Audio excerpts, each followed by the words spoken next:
혹시 이런 증상 겪어보신 적 있나요? 밥만 먹었는데 숨이 턱 막히는 느낌. 계단 몇 칸만 올라가도 가슴이 두근거리고, 조금만 움직여도 가슴이 답답해서 잠시라도 멈춰 서야 하는 날. 하루 종일 피곤해서 자도 몸이 무겁고, 아침마다 종아리가 붓고, 양말 자국이 깊게 남은 채로 하루를 시작하신 적은 없나요? 처음엔 다들 이렇게 말합니다. 나이가 드니 기운이 없네. 요즘은 날이 습해서 그런가 봐. 운동을 안 해서 그런가. 하지만 그럴 때마다 저는 늘 이렇게 말씀드립니다.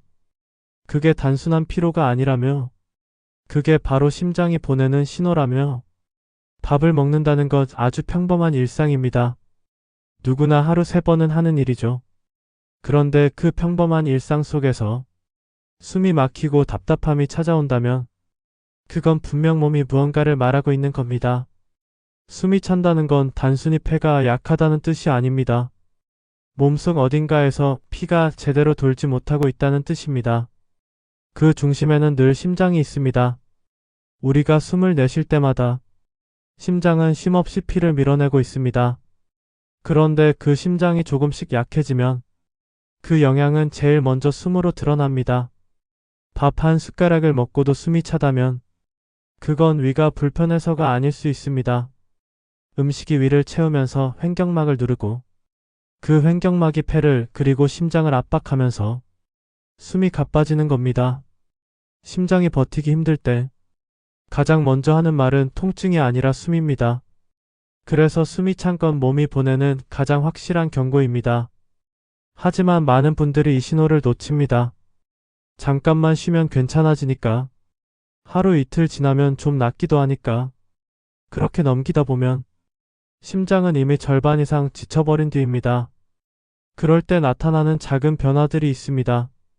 평소보다 신발이 꽉 끼고, 밤에 눕기만 하면 가슴이 답답하고, 평소처럼 숨을 쉬는데도 왠지 공기가 부족한 느낌. 이런 증상은 결코 나이 탓이 아닙니다. 당신의 심장이 조용히 구조를 요청하고 있는 겁니다. 한번 생각해 보세요. 예전에는 마트 한 바퀴를 돌아도 괜찮았는데, 이제는 장바구니를 끌면서 두세 번 쉬게 된다면, 그건 체력이 떨어진 게 아니라 심장이 약해졌다는 신호일 수도 있습니다. 심장은 절대 갑자기 무너지지 않습니다. 조용히 조금씩 서서히 하루하루 피로가 쌓이고 그 피로가 결국 숨으로 드러날 뿐입니다. 그래서 오늘 이야기를 시작하려 합니다. 밥만 먹어도 숨이 차는 그 이유, 그 속에 숨어있는 심장의 경고에 대해 지금부터 천천히 이야기해드리겠습니다. 지금 들으시는 분 중에 혹시라도 요즘 들어 숨이 차고 조금만 움직여도 가슴이 답답하다면 이 이야기를 끝까지 들어주세요. 그 불편함이 단순한 피로인지 아니면 심장이 보낸 구조 신호인지 오늘 함께 확인해 보겠습니다. 오늘은 한 분의 사연을 들려드리려 합니다. 올해 70을 갓 넘기신 박순애 어르신의 이야기입니다. 박 어르신은 동네에서 오래된 반찬 가게를 운영하셨습니다. 아침 일찍 일어나 콩나물을 다듬고 멸치를 볶고 된장찌개를 끓이는 게 하루의 시작이자 일상이었죠. 그렇게 서서 일하다 보면 다리가 붓는 날이 많았지만 늘 그랬듯 나이 드니 그런가 보다 하며 넘기셨습니다. 여름엔 특히 심했습니다. 날이 덥고 습하니 붓기가 생기는 게 당연하다고 생각하셨죠. 발등이 부어 신발이 꽉 끼는 날도 있었지만 잠깐 다리를 올리고 쉬면 좀 낫길래 그냥 그러려니 하셨습니다. 그런데 어느 날 평소처럼 점심을 먹고 나서였습니다. 된장찌개에 밥 한 숟갈, 김치 한 점, 별다를 것 없는 평범한 식사였는데 밥을 몇 숟갈 뜨기도 전에 갑자기 숨이 막혔다고 하셨습니다. 누가 가슴을 꼭 누르는 것 같았어요. 숨이 턱 막히는데 식탁까지 손을 짚고 겨우 일어났어요. 그날 박 어르신은 식사를 중단하고 한참 동안 의자에 앉아 계셨습니다. 가슴이 답답하고 숨이 차고 얼굴이 하얗게 질렸다고 합니다. 그날 밤도 마찬가지였습니다. 눕기만 하면 숨이 차서 도저히 잠이 오지 않았다고 하셨습니다. 결국 새벽이 되어 병원을 찾으셨습니다. 검사 결과는 의외였습니다. 폐도 위도 간도 멀쩡했습니다. 문제는 심장이었습니다. 심장이 피를 밀어내는 힘이 약해져서 몸속의 피와 수분이 고이기 시작한 좌심부전 초기 단계였습니다. 의사는 이렇게 설명했습니다. 밥을 먹으면 위가 팽창하면서 횡격막을 밀어올리죠. 그때 심장이 충분히 강하면 괜찮지만 심장이 약하면 그 압력을 견디지 못합니다. 그래서 밥만 먹어도 숨이 찬 겁니다. 그제서야 어르신은 지난 몇 달 동안의 증상들이 모두 심장에서 시작된 것이었음을 깨달으셨습니다. 발이 붓고 밤에 숨이 차고 피곤이 계속 쌓이던 그 모든 신호가 사실은 심장이 지쳐가고 있었다는 뜻이었던 겁니다. 박 어르신은 병원 침대에 누워 이런 말씀을 하셨습니다. 그냥 다리 붓는 게 나이 탓인 줄 알았어요. 조금만 빨리 알았더라면 이렇게 되진 않았을 텐데. 그 말 속엔 후회와 안도 두 가지 감정이 섞여 있었습니다. 다행히 초기 단계라 약물 치료와 식습관 조절로 회복이 가능했지만 그동안 무심히 지나쳤던 몸의 신호를 떠올리며 박 어르신은 마음 한구석이 무거웠다고 합니다. 지금 박 어르신은 식단을 완전히 바꾸셨습니다. 짠 반찬을 줄이고 국물은 절반만 드십니다. 된장찌개는 표고버섯물과 들깨가루로 맛을 내고 저녁엔 걷기를 시작하셨습니다. 처음엔 숨이 찼지만 꾸준히 이어가자 한 달쯤 지나면서 숨이 훨씬 편해졌다고 하셨습니다. 무엇보다 마음이 달라졌습니다. 예전엔 장사 때문에 늘 서두르고 밥도 허겁지겁 드셨지만 이제는 천천히 씹고 한 끼를 감사히 느끼며 드신다고 하셨습니다. 숨이 편하니까 밥맛이 살아나네요. 그 말이 참 인상 깊었습니다.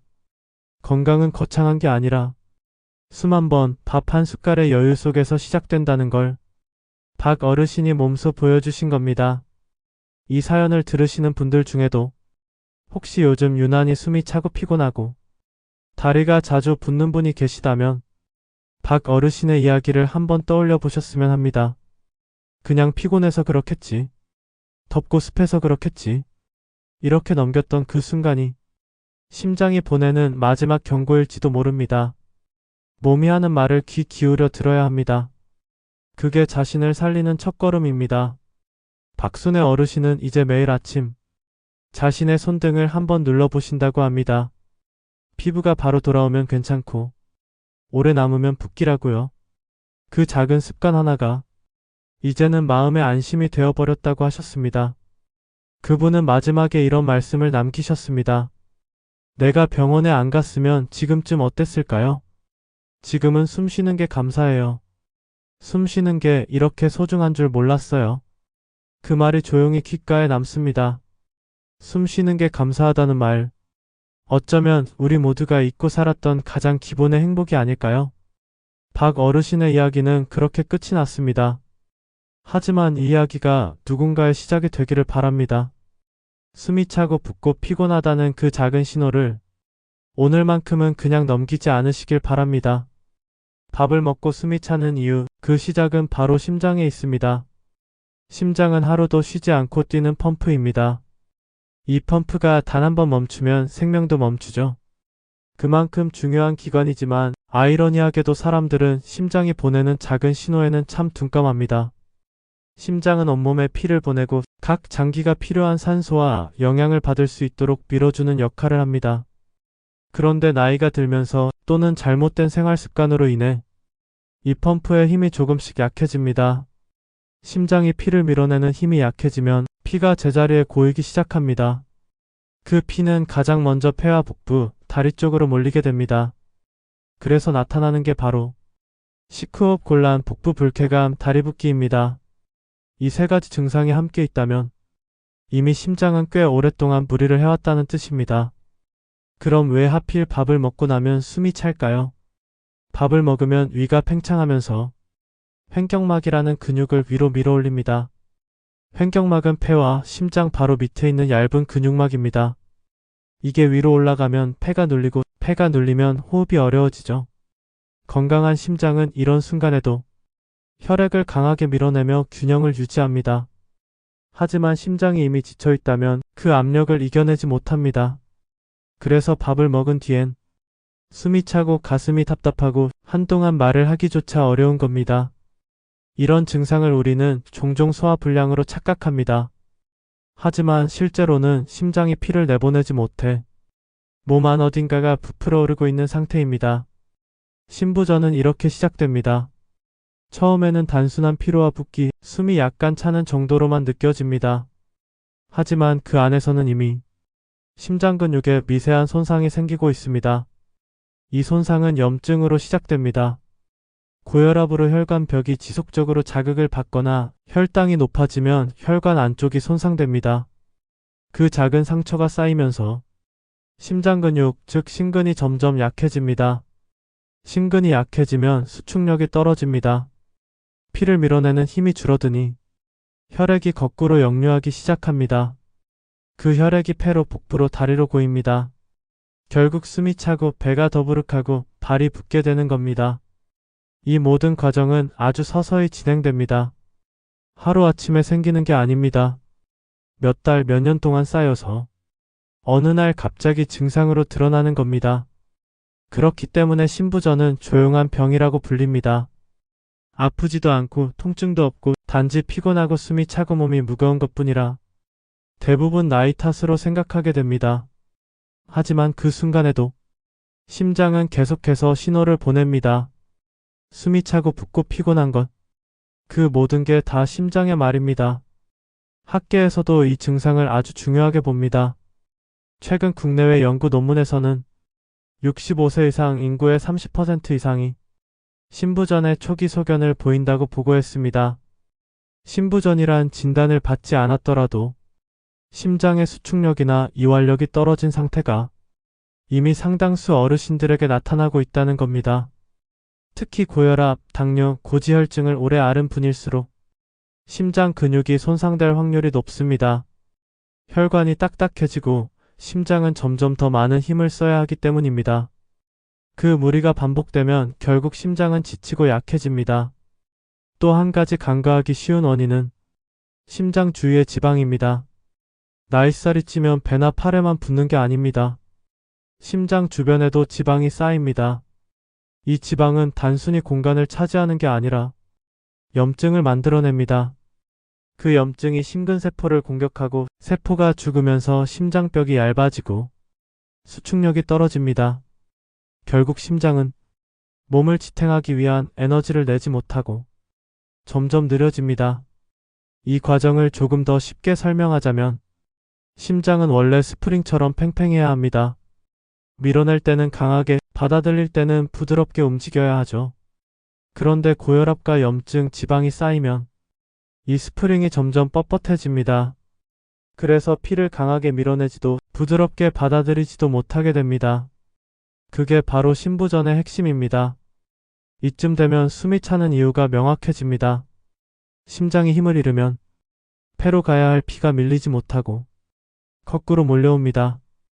폐 안에 물이 차기 시작합니다. 그 물이 공기의 길을 막고 숨을 쉬기 어렵게 만드는 겁니다. 그래서 심장이 약해지면 가장 먼저 호흡이 달라집니다. 숨이 차고 깊게 쉬어도 시원하지 않고 밤에 눕기 힘들어집니다. 결국 우리는 이렇게 말하게 됩니다. 밥만 먹었는데 숨이 차요. 계단 몇 칸만 올라가도 숨이 막혀요. 그 말 한마디가 사실은 심장이 보내는 구조 요청일지도 모릅니다. 이쯤에서 꼭 기억하셨으면 하는 게 있습니다. 심부전은 단순히 나이 들어 생기는 병이 아닙니다.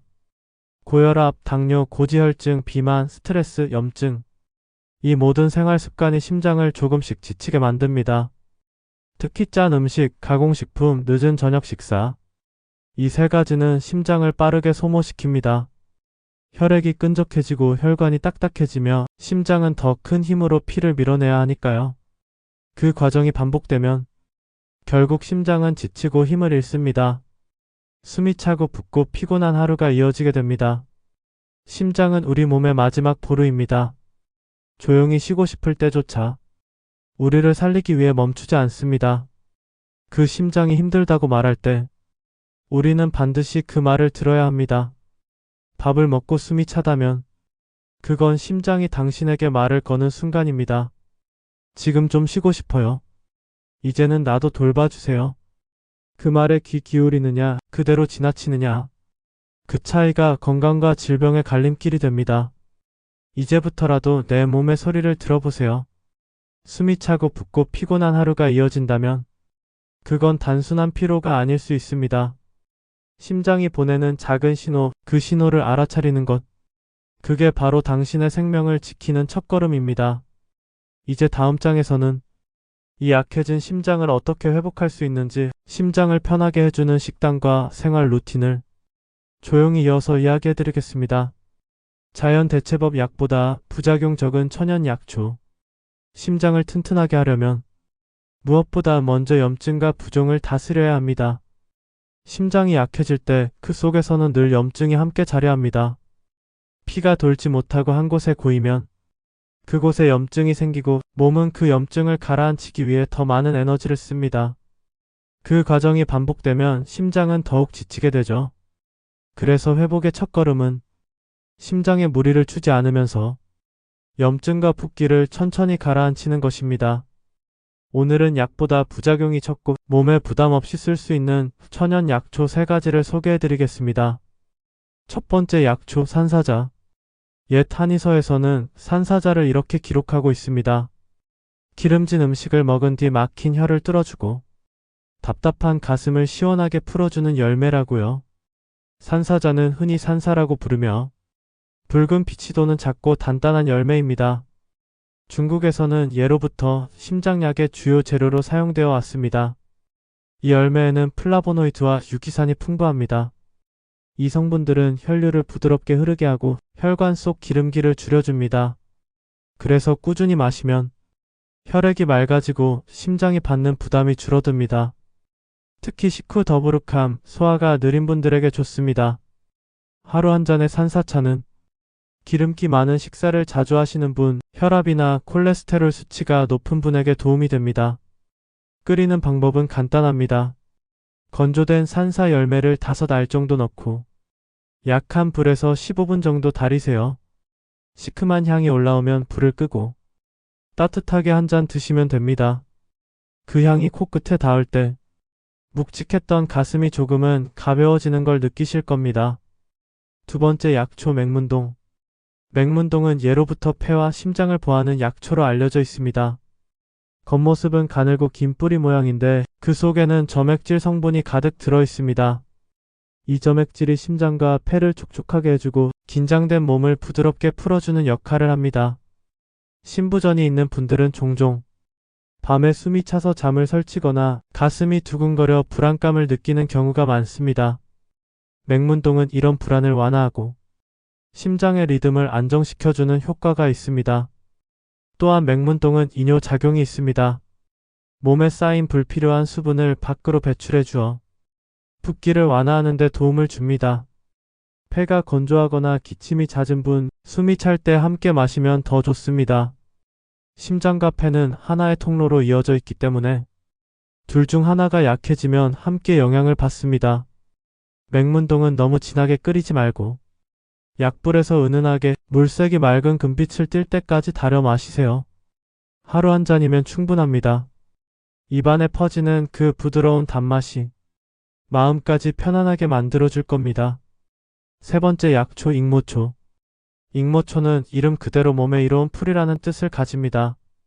특히 여성의 혈액순환과 부종 완화에 좋다고 알려져 있지만 사실 남녀 모두에게 필요한 순환 강화 약초입니다. 익모초의 가장 큰 특징은 심장으로 향하는 혈류를 도와준다는 것입니다. 심장이 제 힘을 내지 못할 때 익모초는 말초에서 정체된 피를 움직이게 합니다. 그래서 다리나 발이 자주 붓는 분, 계단을 오를 때 숨이 차는 분에게 도움이 됩니다. 또한 익모초에는 천연 항산화 성분이 풍부해 심장 주변의 염증을 줄여주고 혈관 벽을 부드럽게 만들어줍니다. 끓일 때는 익모초 한 줌을 냄비에 넣고 물 5컵을 부은 뒤 약불로 20분간 달입니다. 진한 갈색빛이 돌면 완성입니다. 쓴맛이 부담스러우면 대추 하나를 함께 넣어도 좋습니다. 익모초차를 마신 날에는 몸이 한결 가벼워지고 손발 끝까지 따뜻해지는 걸 느끼실 겁니다. 이 3가지 약초의 공통점은 몸의 순환을 도와주고 심장이 쉴 틈을 만들어준다는 점입니다. 산사는 피를 맑게 해주고 맹문동은 심장과 폐를 부드럽게 해주며 익모초는 정체된 혈을 흘려보냅니다. 이 세 가지가 함께 작용하면 심장의 부담이 줄고 몸의 붓기와 염증이 완화됩니다. 약처럼 빠른 효과는 아니지만 꾸준히 마시면 몸이 조금씩 가벼워지고 숨이 한결 편해지는 걸 느끼실 수 있습니다. 이제 이렇게 기억하세요. 심장은 약보다 습관과 순환으로 지킵니다. 그리고 그 습관의 시작은 하루 한 잔의 따뜻한 약초차로 충분합니다. 산사차는 점심 식사 후에, 맹문동차는 잠들기 전 따뜻하게, 익모초차는 아침 공복에 한 잔이 좋습니다. 하루 3잔이 어렵다면 한 가지 약초라도 꾸준히 이어가 보세요. 몸은 금세 그 변화를 알아차립니다. 약초를 마실 때 가장 중요한 건 내 몸에 맞는가를 살피는 겁니다. 속이 차거나 혈압이 낮은 분은 산사보다는 맹문동이 좋고 몸이 자주 붓는 분은 익모초를 우선 드시는 게 좋습니다. 처음엔 약하게 달여서 하루 반 컵 정도로 시작하세요. 몸이 편안하면 그때 하루 한 잔으로 늘려도 됩니다. 약초는 몸을 밀어붙이는 것이 아니라 조용히 균형을 되찾아주는 것입니다. 그래서 꾸준함이 약입니다. 심장이란 참 묘한 기관입니다. 쉬어야 오래 뛰고 천천히 할수록 더 강해집니다. 따뜻한 약초차 한 잔, 그게 단순한 차 한 잔이 아니라 심장을 쉬게 하는 시간입니다. 숨이 편안해지고 마음이 가라앉고 하루가 조금 느려지면 그 속에서 심장은 다시 힘을 얻습니다.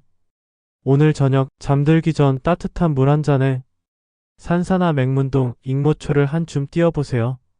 그 향이 은은하게 퍼질 때 당신의 심장도 조금은 편안해질 겁니다. 숨이 편해지는 하루, 그건 멀리 있는 게 아닙니다. 지금 이 순간 당신이 마시는 한 잔의 따뜻한 차 속에 있습니다. 심장은 약으로만 회복되지 않습니다. 심장은 생활 속의 리듬으로 회복됩니다. 약은 몸을 잠시 도와줄 뿐 진짜 회복은 하루의 습관, 식사, 잠, 그리고 마음의 속도에서 시작됩니다. 그래서 오늘은 15일 동안 실천할 수 있는 짧지만 확실한 회복 루틴을 알려드리려 합니다. 의사인 제가 실제 환자분들과 함께해온 루틴이기도 합니다. 25일은 심장을 위한 휴식의 시간표라고 생각하시면 좋겠습니다. 1주차 기초 회복 루틴. 처음 일주일은 심장이 쉴 수 있는 환경을 만들어주는 주간입니다. 급하게 바꾸려 하지 마시고 몸이 천천히 새로운 리듬에 적응하도록 도와주세요. 아침에는 공복에 익모초차 한 잔. 잠에서 깨어난 몸은 밤새 쌓인 노폐물을 배출할 준비가 되어 있습니다. 익모초의 부드러운 쓴맛이 순환을 깨우고 심장이 하루를 시작할 힘을 만들어줍니다. 따뜻하게 한 잔, 천천히 마시며 하루를 시작해보세요. 처음엔 약간의 쓴맛이 낯설 수 있지만 그 안에는 몸이 깨끗해지는 향이 숨어 있습니다. 점심엔 저염 식사와 함께 산사자차를 곁들이세요. 짠 음식을 줄이는 건 단순히 혈압을 위한 일이 아닙니다. 심장은 짠맛이 줄어들수록 훨씬 가볍게 뜁니다. 된장국의 간을 반으로 줄이고 조미료 대신 들깨가루나 표고버섯 가루를 써보세요. 그렇게 바뀐 한 끼는 심장을 한결 편하게 만들어줍니다. 식사 후엔 산사차를 따뜻하게 한 잔. 산사의 새콤한 향이 혈액을 부드럽게 흘러가게 돕습니다. 식후 속이 더부룩하거나 답답할 때 특히 좋습니다. 이 첫 주에는 무리한 운동은 하지 마세요. 대신 오후에 가벼운 스트레칭, 창문을 열고 깊은 숨을 3번 들이쉬는 것만으로도 충분합니다. 심장은 그 작은 휴식에서부터 회복을 시작합니다. 2주차 심장 근육 회복 루틴. 두 번째 주는 몸의 리듬이 조금 익숙해진 시기입니다. 이제는 심장이 다시 자신의 박자를 찾도록 도와주는 주간입니다. 아침에는 여전히 익모초차 한 잔으로 시작합니다. 이제는 쓴맛이 익숙해질 겁니다. 그 향이 코끝을 스칠 때마다 몸이 차분히 깨어나는 걸 느끼실 수 있을 겁니다. 낮에는 가벼운 산책을 15분 정도 해보세요. 너무 빠르지 않게 숨이 차지 않을 정도의 속도로 천천히 걷습니다. 걷는 동안에는 호흡을 의식하세요. 들이쉴 때 3초, 내쉴 때 5초. 그 단순한 리듬이 심장의 박동을 안정시킵니다. 심장은 운동으로 키워지는 기관이 아닙니다. 리듬으로 회복되는 기관입니다. 걷는 동안 심장은 리듬을 되찾고 혈관은 조금씩 부드러워집니다. 저녁엔 맹문동차 한 잔. 하루의 피로를 내려놓는 시간입니다. 맹문동의 은은한 단맛이 심장을 진정시키고 몸속의 잔여를 식혀줍니다. 하루 종일 쌓인 긴장이 풀리고 호흡이 깊어지며 잠이 한결 편안해질 겁니다. 이 주간에는 식사 습관을 바꿔보세요. 하루 3끼 중 1끼는 반 공기 덜 먹기. 과식은 심장에게 가장 큰 짐입니다. 심장은 배가 부를수록 더 많은 피를 위로 보내야 하거든요. 6시 이전에 식사를 마치면 밤 동안 심장은 푹 쉴 수 있습니다.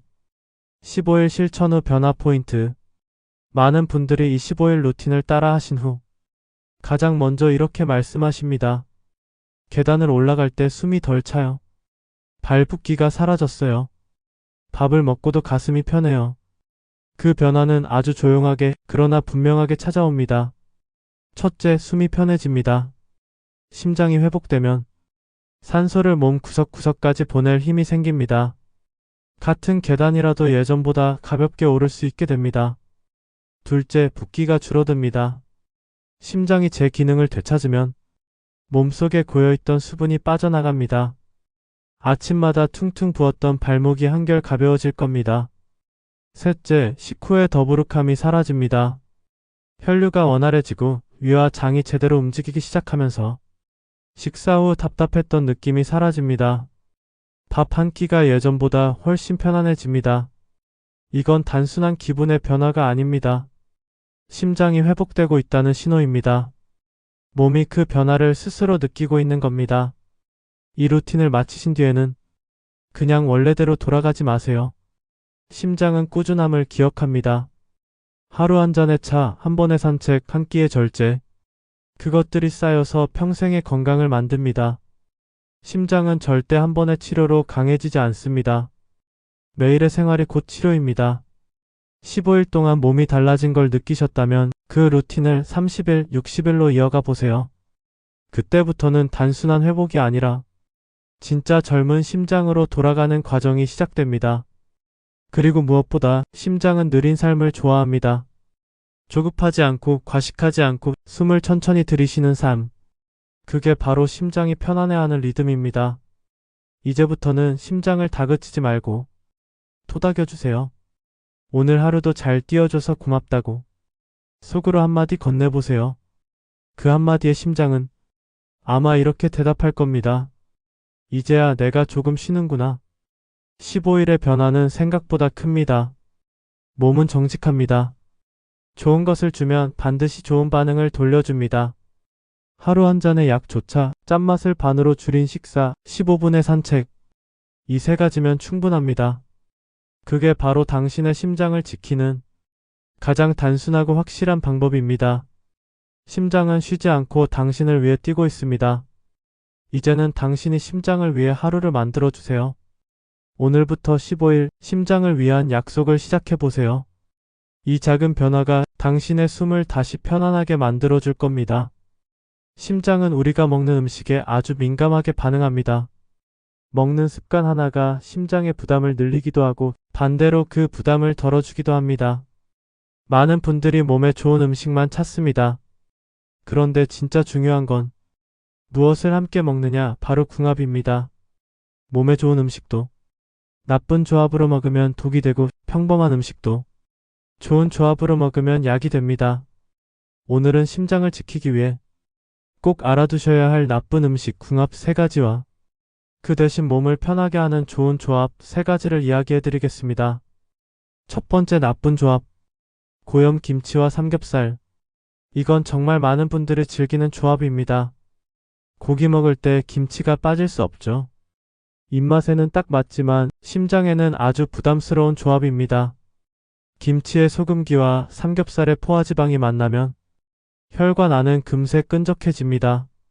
나트륨이 혈압을 올리고 기름은 혈류를 탁하게 만들어 심장은 2배의 힘으로 피를 밀어내야 합니다. 그래서 이런 식사를 한 다음 날 아침 몸이 붓고 손발이 무겁다고 느끼는 겁니다. 좋은 대체 조합은 들깨가루와 미역국입니다. 들깨에는 오메가 지방산이 풍부해 혈관 벽을 부드럽게 만들어주고 미역은 나트륨을 배출하는 요오드와 칼륨이 들어있습니다. 들깨 한 숟가락을 미역국에 풀어 하루 한 끼만 바꿔보세요. 심장의 피로가 놀랍도록 줄어듭니다. 소금은 반만 넣어도 충분히 고소하고 깊은 맛이 납니다. 두 번째 나쁜 조합. 짜장라면과 탄산음료. 이 조합도 입에는 참 달지만 심장에는 독과 같습니다. 짜장라면의 소스에는 고염과 포화지방, 탄산음료에는 당분과 인산염이 들어있습니다. 이 둘이 만나면 혈액이 끈적해지고 칼슘이 빠져나가며 혈관벽이 딱딱해집니다. 게다가 당분이 높아지면 혈당이 급상승하고 심장은 갑자기 빠르게 뛰기 시작합니다. 이런 급격한 변화가 반복되면 심장 근육은 서서히 지쳐갑니다. 좋은 대체 조합은 오트밀과 맹문동차입니다. 오트밀은 수용성 섬유질이 풍부해 콜레스테롤을 낮추고 혈당을 천천히 올려줍니다. 심장이 갑자기 뛰지 않아도 되죠. 맹문동차는 하루의 리듬을 부드럽게 만들어줍니다. 심장과 폐를 진정시키고 이뇨작용을 도와 붓기를 줄여줍니다. 하루 중 한 끼라도 라면 대신 따뜻한 오트밀로 바꿔보세요. 심장은 바로 그날부터 조금 더 편해집니다. 세 번째 나쁜 조합. 식후 커피와 과식. 식사 후 커피 한 잔, 많은 분들이 습관처럼 마십니다. 그런데 이 습관이 심장에는 작은 폭풍을 일으킵니다. 식사 후엔 이미 위가 팽창해 심장이 눌려있는 상태입니다. 그런데 그 위로 카페인이 들어오면 심장이 더 빠르게 뛰기 시작합니다. 게다가 과식까지 했다면 심장은 두 가지 일을 동시에 해야 합니다. 먹은 음식을 소화시키기 위해 피를 위로 보내고 커피의 자극으로 빨라진 맥박을 감당해야 하죠. 이런 일이 반복되면 심장은 점점 피로해지고 밤에 잠들기 전까지도 진정되지 못합니다. 좋은 대체 조합은 소량의 현미밥과 산사차입니다. 현미에는 미네랄과 식이섬유가 풍부해 혈당을 천천히 올리고 산사차는 식후 혈류를 부드럽게 만들어줍니다. 특히 산사는 기름진 음식으로 막힌 혈관을 열어주는데 효과적입니다. 식사 후 따뜻한 산사차 한 잔은 심장을 식히는 차이자 소화를 돕는 천연약입니다. 밥은 조금 덜 먹고 그 대신 천천히 씹으세요. 소화가 잘 되면 심장도 쉴 수 있습니다. 소화가 안 되면 심장도 결국 힘들어집니다. 심장에 부담을 주는 또 다른 작은 습관들. 음식 궁합 외에도 심장을 지치게 하는 습관들이 있습니다. 늦은 밤 식사, 짠 국물 남김없이 마시기, 식후 바로 눕기.